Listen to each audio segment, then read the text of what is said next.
Basahin natin ang 1:13 ng unang Timoteo. Bagaman ang una ako'y naging mamumusong at manguusig at mang-aalipusta, gayon may kinahabagan ako sapagkat yaoy ginawa ko sa di pagkaalam sa kawalan ng pananampalataya. Ang taong nakakagawa ng kahit mabibigat na kasalanan, kung hindi mo naman talaga alam na buong buo, merong patawad yun. Si Pablo nga nung umpisa ako ikay mamumusong. Nilalabanan niya ang Diyos Ako'y naging mamumusong, mang-uusig pa. Pinapapatay niya pa yung mga unang Kristiyano. At naging mang-aalipusta pa ako. Pero kinahabagan ako ng Diyos kasi ginawa ko sa di pagkaalam sa kawalan ng pananampalataya. Kaya yung iyong parang problema o deduction, hindi tama yun sa hustisya, kapatid, na pagkukumparahin mo yung gagawing kasalanan ng isang relihiyon at saka ng isa pang relihiyon. O halimbawa, yung mga kaanib dito sa atin, kukumpara mo dun sa ginagawa ng ibang relihiyon. Ang pinakapunto na dapat maintindihan, ang nagpapabigat sa kasalanan, yung kaalaman mo. Kasi kung wala kang kaalaman, nagawa mo mali, kahit mali na yung ginawa mo, kung yun hindi mo naman alam, di mo naman sinasadya, napilitan ka, o kaya itinulak kang magkasala, may patawad yun.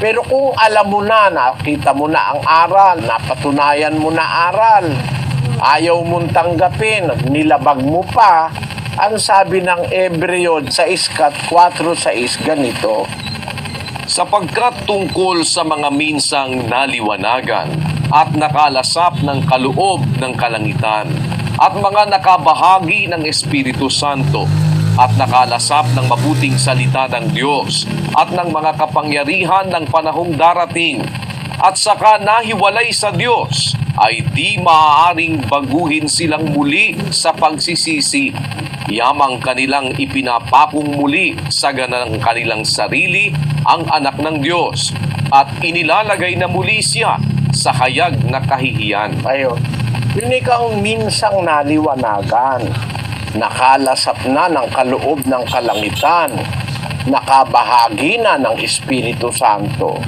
nakalasap na ng mabuting salita ng Diyos, nakaalam na ng kapangyarihan ng panahong darating. Pagkatapos sa kakapanahiwalay sa Diyos dahil sa iyong kasama ang ginagawa, wala ka ng pag-asang mapatawad. Wala nang haing natitira pa tungkol sa kasalanan. Ayun. Sa 10:26 ng Hebreo, sapagkat kung ating sinasadya ang pagkakasala, pagkatapos na ating matanggap ang pagkakilala sa katotohanan, ay wala nang haing natitira pa tungkol sa mga kasalanan, kundi isang kakilakilabot na paghihintay sa paghuhukom at isang kabangisan ng apoy na lalamon sa mga kaaway. Kung sinasadya natin ang pagkakasala, pagkatapos na ating matanggap ang pagkakilala sa katotohanan ng sabi ni San Pablo, wala nang haing natitira pa tungkol sa kasalanan. Kaya yung analysis mo, kapatid, mali yun. Yung isa wala sa relihiyong totoo, yung isa nasa relihiyong totoo. Ang dapat na analysis, ang nasa relihiyong totoo, narinig mo na yung aral, naliwanagan mo, pagka yun ay sinadya mo, tinakwil mo, wala ka ng kaligtasan doon. Pero kung nasa mali ka namang relihiyon, kahit gaano pa kabigat ang iyong ginawang kasalanan, pag dumating yung panahon na ikaw ay napunta sa tama, nakakilala ka ng aral, nagbalik loob ka, napapatawad ng Diyos yun. Gaya ni Pablo. Kasi nung gawin niya yung mga maling ginawa niya, nasa relihiyon siyang mali Nasa relihiyon siya ng mga Hudyo. Basahin natin yung Galacia 1:13. Sapagkat inyong nabalitaan ang aking pamumuhay ng nakaraang panahon sa relihiyon ng mga Hudyo, kung paanong aking inusig na malapis at nilipol ang iglesia ng Diyos. At ako'y nangunguna sa relihiyon ng mga Hudyo ng higit kaysa marami sa aking mga kasinggulang, sa aking mga kababayan. Palibhasa'y totoong masikap ako sa mga salit-saling sabi ng aking mga magulang. Napakatibay ni Pablo sa relihiyon ng mga Hudyo. Masikap ika ako sa mga salit-saling sabi. Kaya nangunguna ika ako sa relihiyon ng mga Hudyo. Higit pa sa aking mga kasinggulang, mga yung kanyang kakontemporaryo. Napakatindi ng kanyang seriousness sa relihiyon ng mga Hudyo. Kaya humangga siya, umabot siya dun sa pagpapapatay sa mga Kristiyano na kung alam niya yung relihiyon niya ay totoo, bagaman yun ay mali, pinapatay niya yung mga Kristiyano, yung sumasampalataya kay Kristo, pinapapatay niya. Inuusig ko ikang malabis at nililipo lang iglesia ng Diyos. Pero napatawad siya ng Diyos dahil wala pa siya sa katotohanan noon. Kaya hindi pwedeng pagkumparahin yung kasalanang nasa isang relihiyong mali dun sa kasalanang ginagawa sa loob ng relihiyong totoo. Walang comparison doon kasi pag nasa mali ka, hindi mo alam ang katotohanan, may patawad lahat ng kasalanan mong magagawa pagka ikaw ay nagsisi at nagbalik loob sa Diyos.